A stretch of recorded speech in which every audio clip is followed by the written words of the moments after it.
자, 안녕하세요. 전 우주에서 가장 위대한 인생을 살았던 분의 이야기 붓다로드 시즌2 붓다 순례 시간에 오신 것을 환영합니다. 오늘 지금 드릴 말씀은 부처님께서 어떻게 교화하고 그 다음에 누구를 교화하는지와 관련된 교사로서의 첫 발을 내딛는 입장입니다. 그러니까 예를 들어서 교직을 하시는 분들이 교사 임용고시가 통과돼서 시험을 봐서 선생님 자격을 취득을 했어 라고 하더라도 거기까지는 선생님이 되는 과정이었던 거고, 그것을 어떻게 가르칠까와 관련된 것은 사실은 완전히 다른 문제예요. 그러니까 이렇게 말해도 될지 모르겠는데, 학원 선생님 하시는 분들 중에서 어떻게 보면 임용고시가 잘 안 돼서 학원 선생님을 하시는 분들도 간혹 있어요.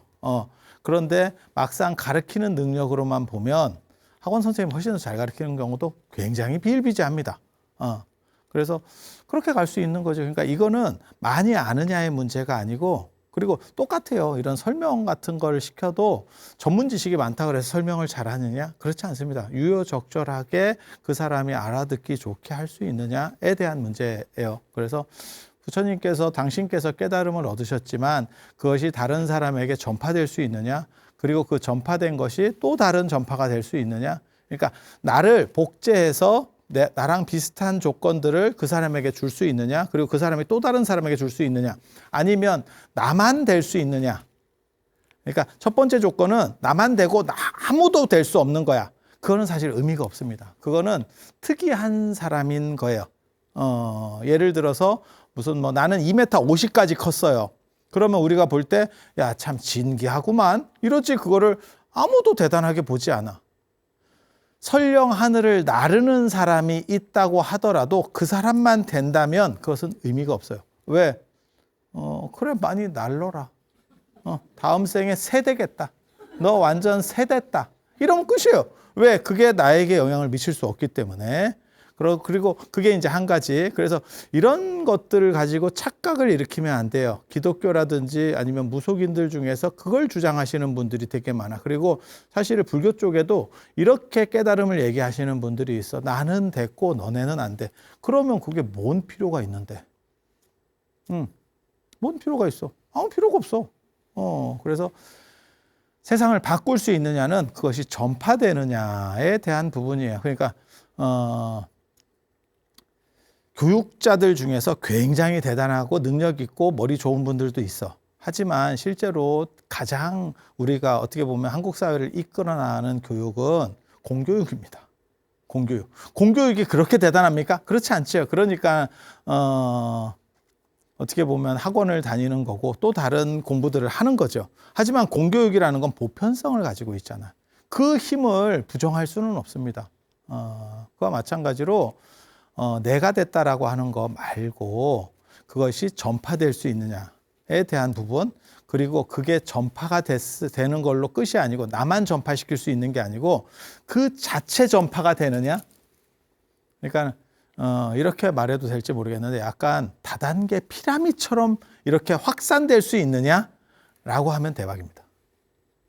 그러한 시스템과 그 다음에 그러한 구조, 그 다음에 그러한 것이 깨달음에서 가능하냐에 대한 논점에 부딪히는 게 이 교육과 관련된 부분이에요. 그래서 교화, 누구를 가르칠 것인가 라고 생각을 했고, 여기서 모든 사람을 가르치려고 하는 건 아니에요. 이게 이제 굉장히 재밌는 논점인데, 불교와 관련해서 이게 초기 불교랑 관련해서 가장 큰 논점 중에 하나예요.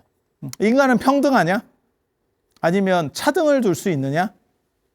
자, 여러분은 어떻게 생각하십니까? 이거 굉장히 재밌는 문제인데, 우열반이라는 게 있었어요. 옛날에 우열반. 그러니까 공부 잘하는 애들은 한 반을 만들고, 조금 중간층 한 반 만들고, 그 다음에 조금 떨어지는 애 한 반 만들어. 그렇게 교육을 시키면 사실은 그게 선생님들 입장에서도 중간에 맞추면 너무 공부 잘하는 애들은 딴짓을 해요. 지가 그냥 자습해, 수업 시간에. 그리고 못하는 애는 잘 못 들으니까, 안 들리니까 그냥 잡니다. 아니, 저는 그걸 많이 봤어요. 근데 우열반을 하면 조금이라도 더 효율적 교육이 되지 않을까? 라고 하는 거 한 가지 논점이 있는 거고, 인간이 인간을 차등하면서 같은 고등학생인데 누구는 우반이고 누구는 열반이야. 우반에 걸리면 그나마 다행이지. 열반이야. 열받잖아. 이게 평등의 문제랑 걸리는 거예요. 이거 굉장히 재밌는 겁니다. 자, 어떤 게 맞다라고 생각하셔? 혹시? 교육의 효과는 우열반이 나을 겁니다.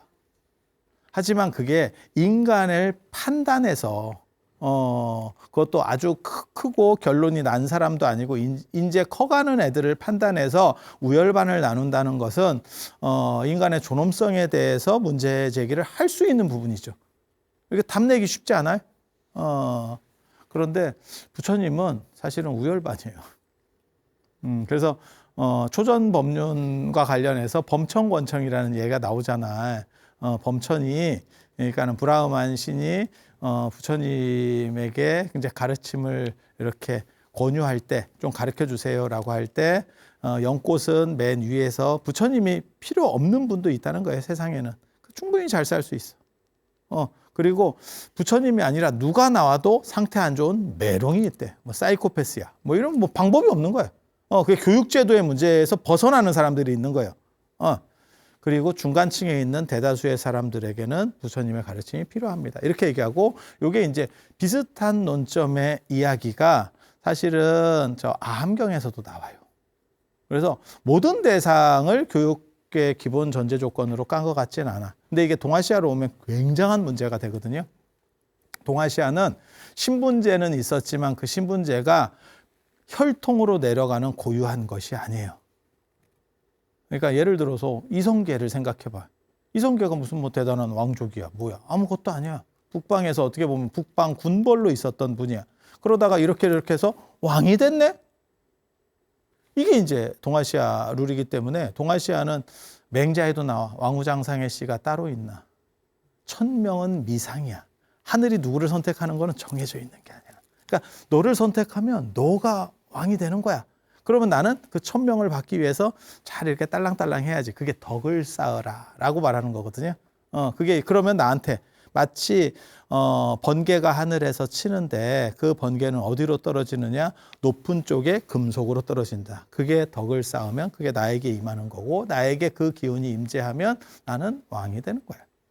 이런 식의 논리 구조를 펴요. 그러니까 너는 천민이고 너는 임금이고 너는 귀족이고 이 개념이 없는 거죠. 근데 인도 같은 경우는 사성제도라는 게 있잖아. 브라흐만, 크샤트리아, 마이샤, 수드라. 그리고 그거는 잘 살고 못 살고 관계되는 게 아니야. 내가 수드라인데 나 수완이 너무 좋아. 그래가지고 내가 떼부자가 된 거야. 그래가지고 마치 뭐 정주영 회장님처럼 자수성가에서 내가 초등학교도 제대로 못 나왔지만 막 이렇게 됐어. 가능성이 있잖아. 그러면 우리 입장에서는 부럽죠. 인도 같이 저렇게 귀족주의적 사회에서는 그래봐야 천한 놈이라고 생각하는 거예요. 이해가 됩니까? 그래서 쟤네는 신분에 대한 생각들이 있어요. 그래서 저런 이런 걸 보고 삼품설이라고 합니다. 인간의 본성에게는 세 가지의 성향이 있다. 상급이 있고 중급이 있고 하급이 있다. 그래서 상급은 굳이 교육이나 이런 게 별 필요 없어. 그냥 알아서 잘해. 하급은 패도 안 돼. 예, 교육이 필요하고 뭘 이렇게 사람들을 뭘 어떻게 하려고 하는 거는 중급이다. 라고 말하는 논리예요. 그리고 이게 현실적이죠. 그리고 저 논리를 나중에 깨트리는 거는 인도 불교에서 대승불교입니다. 부처님이 되는 것은 누구나 되는 거지. 쉽게 말해서 잘난 사람만 되느냐라고 말하는 게 대승불교. 그리고 저런 식의 논리를 중국 사람들은 싫어해요. 그래서 현장 스님이 인도의 나란다 대학에서 개현 스님, 실라바드라 개현 스님한테 배울 때 그때는 유의종자 차별설, 오성각별설이라 해서 이게 5개로 인간을 5개로 나누는 성삼품설이 아니라 성오품설을 얘기하고 있는 거예요. 그러니까 그런 거는 중국에 가서 얘기하면 안 된다. 사람들이 이건 반발할 거다. 라고 했는데 개현 스님이 그건 호법계열의 유식학의 정통 논리다. 인도 불교는 신분제 때문에 그런 게 가능한 거예요. 그랬는데 현장 스님이 그걸 중국 불교에 와서 얘기를 했더니 분위기가 쎄하지. 그리고 결국 현장학파, 유식학파가 몇 대를 못 가고 무너져 내리는 결정적 이유 중에 하나가 그겁니다. 그래서 어떤 기준을 뚜렷이 세워서 뭘 얘기한다라고 하는 것은 사실은 인도적 발상 아니면 서구적 발상들과 관련이 돼요. 그리고 그건 신분제가 고착화된 데서 더 많이 나타나는 현상입니다. 그래서 누구를 교화할까를 할 때 이게 현실적인 얘기거든요, 사실. 이거는 현실적인 거예요. 모든 사람이 다 부처님이 될 수 있어. 그건 사실 다분히 이상적인 얘기입니다. 제가 전에도 그런 말씀 드렸었어요. 대한민국 국민이면 누구나 대통령이 될 수 있다. 하지만 이 안에는 없다. 그게 이상과 현실을 동시에 얘기하는 거예요. 이 안에 있느냐? 내가 여러분을 무시하는 거냐? 아니, 그건 아닌데, 없을 것 같아. 그냥 딱 봐도 없을 것 같아. 이게 현실. 그래서 이게 현실적인 얘기예요. 현실적인 데서는 분명히 이게 나왔을 거예요. 그래서 생각하신 게 누구냐면, 처음으로 누구를 교화해야 되지? 라고 했을 때 아라라카라마라고 하는 당신의 선생님이었던 분입니다. 아라라카라마, 우타카라마 부타가 다 당신 선생님이거든요. 이 아라라카라마는 무소유처 정에 들었었던 분이고, 무소유처 정에 들었던 분이고, 이분은 그보다 더 높은 비비상처 정에 들었던 분이에요. 당신 선생을 생각한다는 것도 굉장히 웃기는 일이에요.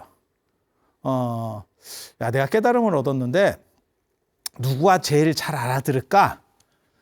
우리 선생님? 이런 발칙한 인도적 발상입니다. 동아시아 같으면 있을 수 없는 발상입니다. 선생님을 내가 가르쳐 봐야지. 그게 아니고 인도는 약간 학원 같은 거예요. 학원 같은. 그러니까는 동아시아의 선생님이라고 하는 것은 대학원 같은 거예요. 대학원. 그러니까 지도제자 이래가지고 딱 이렇게 결속되어 있는 구조라고 생각하시면 되고, 스승의 그림자도 밟지 않는다. 이런 식 개념이라고 보시면 되고, 그 다음에 인도에서부터 유럽까지는 학원식이에요. 내가 정보를 저 양반한테 제공받은 거예요. 근데 내 정보가 더 업데이트돼서 더 좋아졌어. 그러면 내가 당신에게 이 정보를 제공해 드릴게요. 이 생각이 가능한 거야. 기업도 요즘은 그런 게 있죠. 예전에는 평생 직장이고 연공 서열로 이렇게 올라간다면 지금은 나보다 밑에 들어온 사람이 위로 올라가요. 그럼 예전 같으면 벗었는데 안 벗고 버티는 경우도 있죠. 그러면 지시를 받아야죠. 어떻게? 네. 그러니까 부당하게 올라갔다는 뜻이 아니고 그 사람이 능력이 좋아서 나보다 더 빨리 올라갔어. 지금도 그런 꼰대짓을 하는 집단이 있죠. 내가 네 밑에는 안 있는다.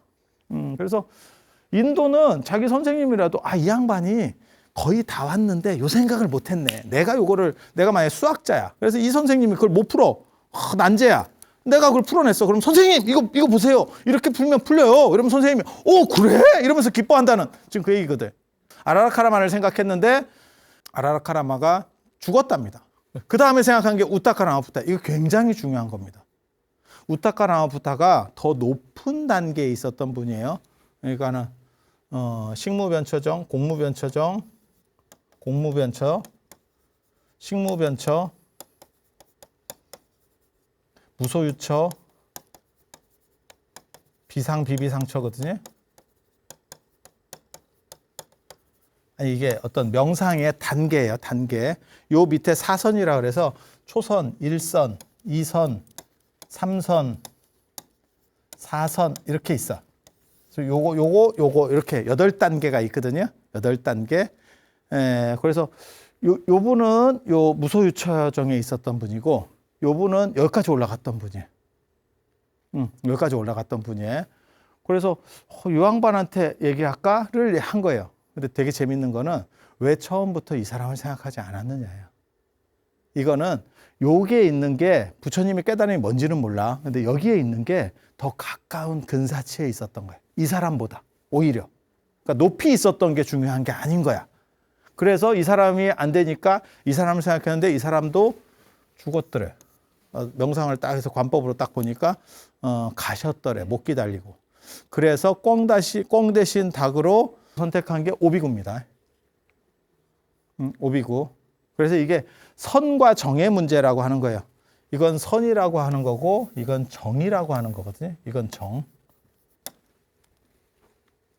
앞에 1선, 2선, 3선, 4선, 초선, 2선, 3선, 4선 이렇게 얘기하는 건 선의 문제고, 무소유처정, 공무변처정, 식무변처정, 무소유처정, 비비상처정은 정의 문제예요. 이건 삼매의 문제거든요.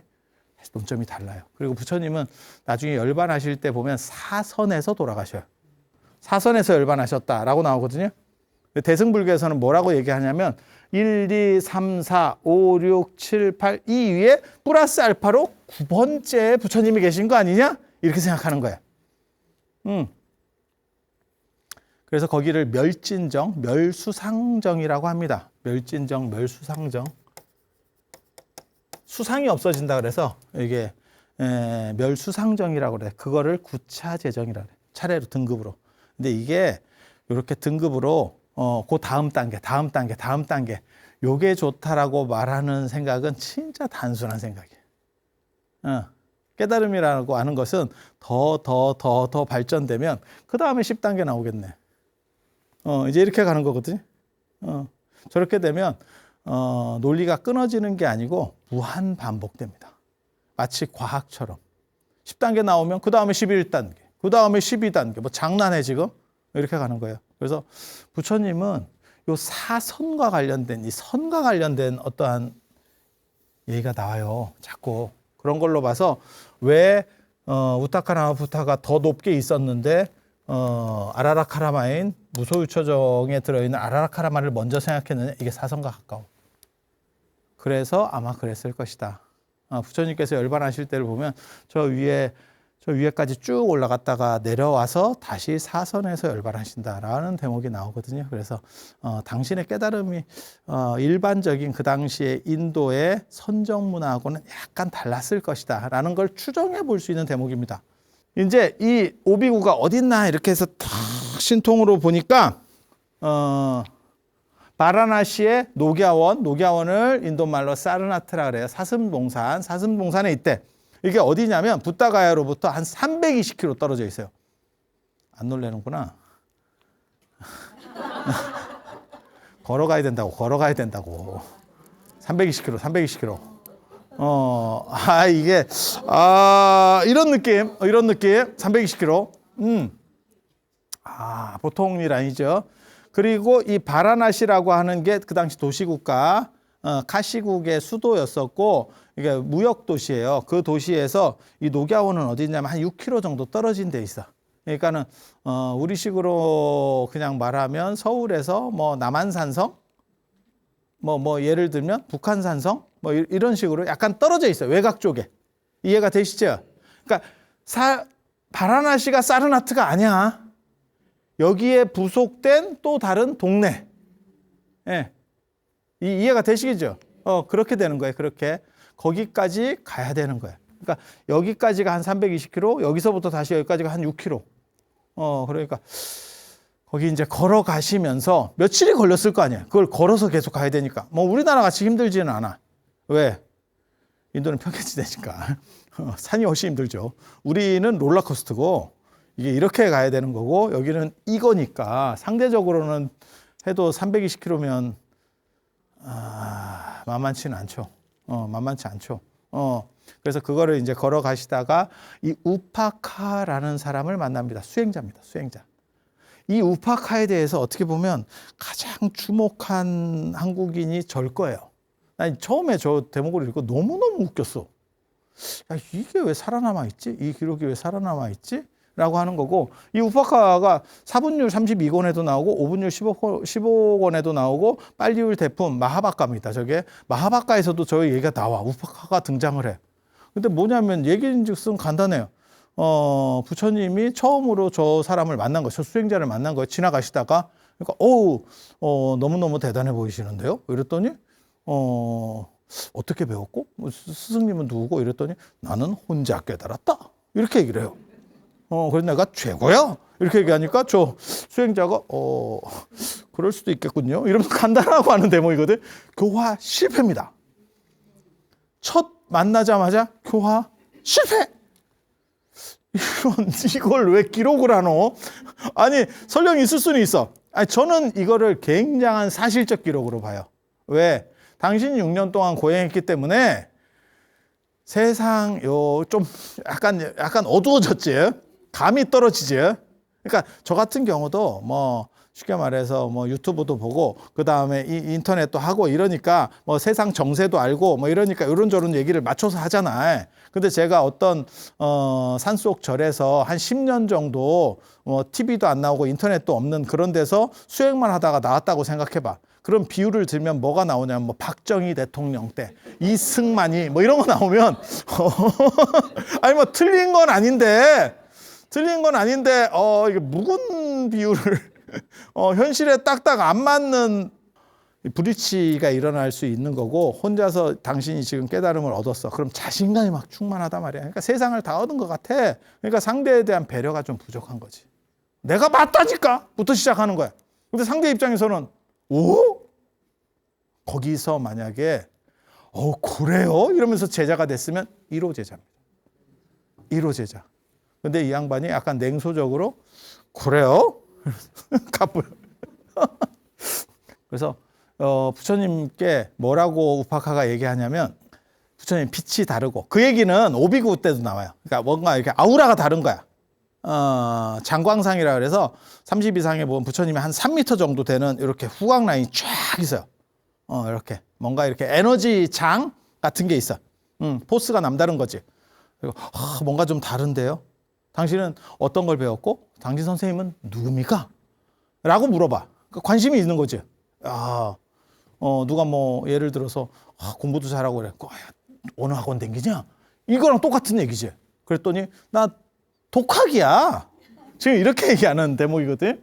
나는 모든 것을 읽었고 모든 것을 알았으며 이걸 잘 들어. 요 들을 때 자세히 들어보세요. 어떤 관점에서 봐야 되냐면 하나는 불교도적인 관점에서 보는 거고 하나는 그냥 이 당시에는 불교도 없는 거야. 그냥 어떤 쉽게 말해서 신흥 종교인을 만났다고 생각하면 돼. 그 관점에서 한번 봐봐. 그러면 이게 얼마나 이상한 말로 들리는지. 동시에 그게 들려. 불교 입장에서 보면 와 이렇게 들리는 거고 그냥 일반 새로 만난 사람한테 이 얘기를 들었다고 생각해봐.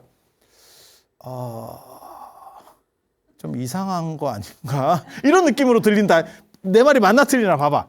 나는 모든 것을 읽었고 모든 것을 알았으며 모든 것에 더럽혀지지 않았고 모든 것을 버려서 가래가 다한 해탈을 얻었다. 스스로 깨달았으니 누구를 따르겠나? 없어. 난 스승이 없어. 나에게는 스승이 없다. 신들을 포함하여 이 세상에 나와 비등한 자는 아무도 없다. 어떤 자도 나와 동등하지 못하다. 나는 세상에서 완전한 자고 내가 최고의 스승이다.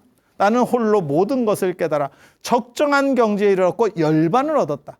그리고 내가 그것을 가르치기 위해서 법륜을 굴리기 위해서 나는 카시국의 수도가 마라나시예요. 카시로 간다. 오비구를 교화하기 위해서 내가 지금 가고 있다. 어두운 이 세상에 불사의 북을 울리기 위해서 내가 간다. 라고 얘기를 했더니 우파가 반신반의하며 말했다. 이거 믿어야 되나? 약간 이거 이게 약간 갑자기 이 말이 쑥 들어왔다고 생각해봐. 그대의 주장대로라면 그대는 무한의 승자일 수밖에 없군요. 대단하신 분이군요. 자, 부타께서 다시금 개송으로 말씀하셨다. 나와 같은 자가 있다면 그것은 참으로 승리자다. 번뇌를 쳐부셔서 승리했기 때문에.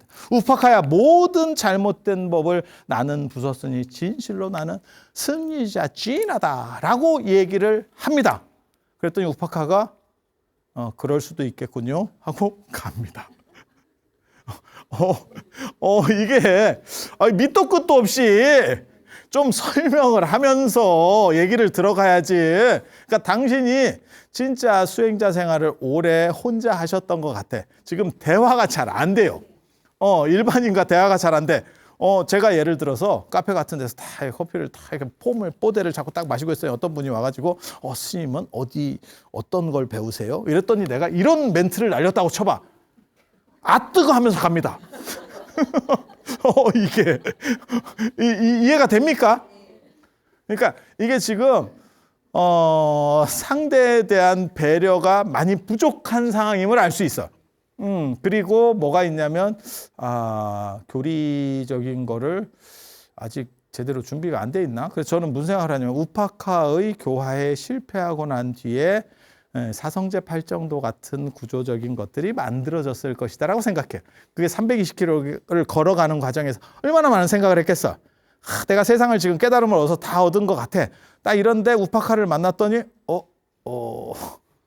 안 되는구만요. 이게 책으로 배워서 되는 게 아니구나. 현장에서 뭘 할까를 생각해야 되는구나. 라고 생각을 하는 게 저 같은 사람입니다. 그래서 사성제 팔정도 사실 그 가는 길에 아마 구성적으로 만들었을 것이다 라고 생각을 해요. 왜? 어떤 매뉴얼이 이제 나와야 되는 거지. 단순히 내 주장을 반복하는 게 아니라 예수는 그 주장만 반복하다 죽었어요. 그래서 애들이 몇 명 없는 겁니다. 부처님은 그것을 구조화시키기 시작해요. 그러니까 내가 얻은 깨달음을 객관화시키고 그 다음에 다른 사람에게 전파할 수 있느냐에 대한 문제. 그게 사성제 팔정도의 핵심이라고 봅니다. 자, 이게 그 바라나시 가장 아름다운 풍경, 혼란스러운 아름다움이라고 제가 얘기하는, 눈으로 보면 훨씬 더 아름답습니다. 몰라, 제가 시드니의 오페라 하우스나 이런 건 잘 모르겠는데 그런 데보다 제가 거기 갈래다 실패했죠. 코로나 해가지고. 그래서 못 가봤는데 제가 그래도 외국에 좀 많이 나돌아 다녀봤기 때문에 내가 쏘댕기기 리더잖아. 그래서 열심히 이렇게 쏘댕기고 그래서 제가 제법 가봤죠. 제법.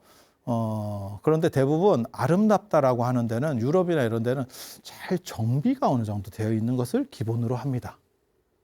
그리고 큰 건물들이 주는 아름다움이 있는데 그거보다는 자잘한 것들이 이렇게 걸쳐 있는 상황에서 특히 이제 사람 사는 집들이 이렇게 섞여 있는 상황에서 아름다움이 어떻게 보면 한 단계 격이 높은 아름다움이에요. 섞여 있는 아름다움, 그런 장엄한 아름다움도 있지만 그것과는 조금 논리적 층위가 다른 아름다움이 있어. 그런데 이 바라나시가 전 세계에서 가장 오래된 도시 중에 하나인데 혼란스러운 혼돈의 아름다움, 카오스가 주는 아름다움. 보고 있으면 너무 멋있어요. 보고 있으면 조금만 자세히 보면 이게 사람 사는 데인가 싶은. 이거 굉장히 멋있지 않아? 이렇게 여기 또 배를 타고 나갑니다. 또 배를 타고 탁 나가. 그러면 막 이렇게 뒤죽박죽 섞여 있어요. 여기 가면 또 이제 배에다 물건 또 해가지고 개인이 배 타고 있으면 앞으로 와가지고 재밌어. 저 얼굴에 지친 표정 봐. 요게 항아사라고 하는 데입니다. 항아사, 겐지스강의 모래. 저 모래벌 이렇게 쫙, 모래가 또 모래톱이 있어가지고 엄청나게 모래가 많아요. 그래서 부처님께서 늘상 비유를 들 때 겐지스강의 모래, 항아사, 항아가 겐지스강이거든. 항아사의 모래알처럼 저게 막 끝도 없어. 배 타고 이쪽으로 넘어와요. 저런 데서 이제 풍등 이런 거 배나 이런 데서 풍등 띄우면 또 기가 막힙니다. 그럼 딱 올라가는데 또 잘 잡으라고 그랬더니 또 빼딱하게 잡아가지고 내 거는 왜 불이 타나요? 불이 올라가야 되는데 등이 타버렸네요. 또 이렇게 그거 얇은 습자지 같은 거라서 잘못 이렇게 불이 이렇게 되면 호로록 탑니다. 얼마나 또 마음이 상해. 우리 가족이 이거 다 이름 써놨는데 뜨기도 전에 이거 침몰해가지고 불다. 스님 하나만 더 주세요. 이러듯이.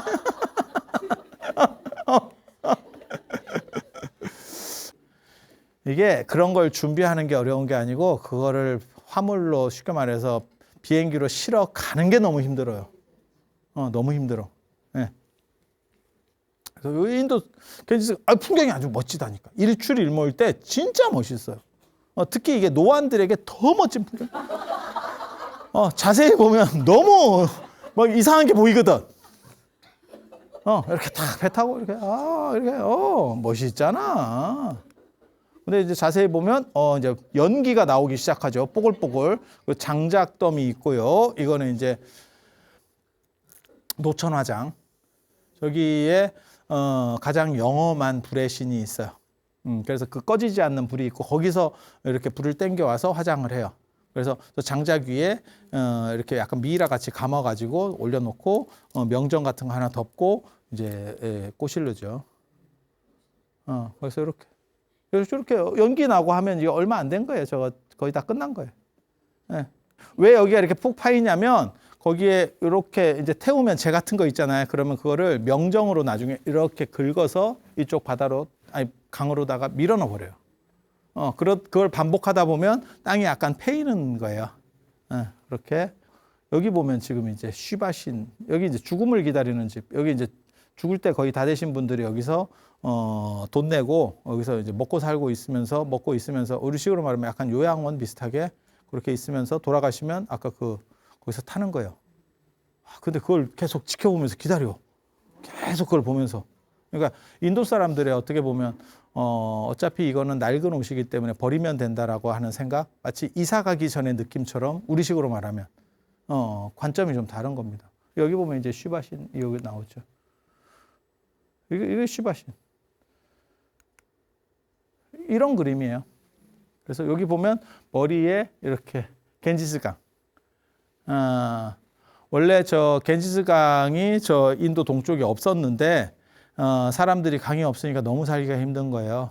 그래서 바리기타라고 하는 그 수행자가 내가 그러면 하늘에 있는 은하수를 내려오게 해주겠다. 그래서 기도를 해서 딱 하니까 그 은하수가 하늘에서 땅으로 떨어지는데 그게 그냥 곧장 떨어지면 너무 땅이 파이고 사람들이 죽을 것 같으니까 그러면 내가 나서서 그거를 받아주겠다라고 해서 쉬바신이 자기 머리카락을 머리로 받아서 머리카락 길거든요. 그걸 풀어서 이렇게 땅으로 내려오게 했다. 그래서 여기에 이렇게 머리에 물 뿜는 게 있는 거예요. 쉬바신의 삼지창, 그 다음에 밑에 호랑이 가죽을 깔고 이게 요가하는 거고요. 이게 다마루라고 이 북 아세요? 어렸을 때 이렇게 딸랑딸랑하면 양쪽으로 다다다다 치켜주는 거. 그 인도 악기입니다. 다마루라고 하는 인도 악기예요. 양쪽 북 같은 거. 다다다다 치는 거. 이렇게 치거든. 이렇게 돌려서 그렇게. 그다음에 이거 난디라고 하는 저 쉬바신이 타고 다니는 애. 그래서 요게 하늘을 흐르던 강이었기 때문에 여기에서 목욕하면 천상으로 태어나는 거예요. 그리고 여기는 죄를 범하지 않은 공간인 거예요. 그래서 여기에 저렇게 목욕하고 이렇게 물속에 들어가서 막 침례지. 저기 머리까지 막 잠그거든. 지금 이렇게 하고 있잖아. 여기 이제 어른들도 보살님들 있고 아저씨도 있고 막 이렇게 그 옆에서는 태우고 기가 막히다. 저런 혼란이 주는 아름다움. 그게 진짜 저게 인생의 진짜인가? 코스모스가 아니고 카오스 속에서의 아름다움. 그런 게 있어요. 여기 이제 또 여기서 지금 이렇게 하고 해 뜰 때 이렇게 해서 물을 바깥쪽으로 이렇게 또 하는 그런 의식이에요. 축복 의식. 우리식으로 말하면 뭐 마치 그 정한수 떠놓고 기도하듯이. 되게 춥습니다. 이거. 한국 사람은 두 가지 이유 때문에 못 들어갑니다. 하나는 너무 지저분해서, 그리고 하나는 추워서. 이거 정신연관에서는 못 들어가요. 그러니까 이때 기온이 한 5도 정도 생각하시면 돼요. 쉽지 않아요. 별로 쉬운 상황은 아니에요. 진짜 혼란스러워. 여기는 푸자하는 공간이에요. 종교의식 하는데. 여기 지금 막 5개 있잖아. 여기 또 이제, 여기다, 어떻게 보면 유등. 여기다 불 붙여가지고 이렇게 또 이렇게. 이해 되시죠? 그래서 오늘, 부처님께서 누구를 가르칠까에 대한, 이야기. 그 다음에 어떻게 교화의 시작을 끊었는지, 그리고 그렇게 해서 이제 바라나시까지 오시는 그러한 이야기들 해드렸고, 다음 시간에 이제 오비구를 만나는 이야기 해드릴 수 있도록 하겠습니다. 본격적인 어떻게 보면 교화의 시작이자 불교의 시작 이야기 다음 시간에 전해드릴 수 있도록 하겠습니다. 자, 들어주셔서 감사합니다.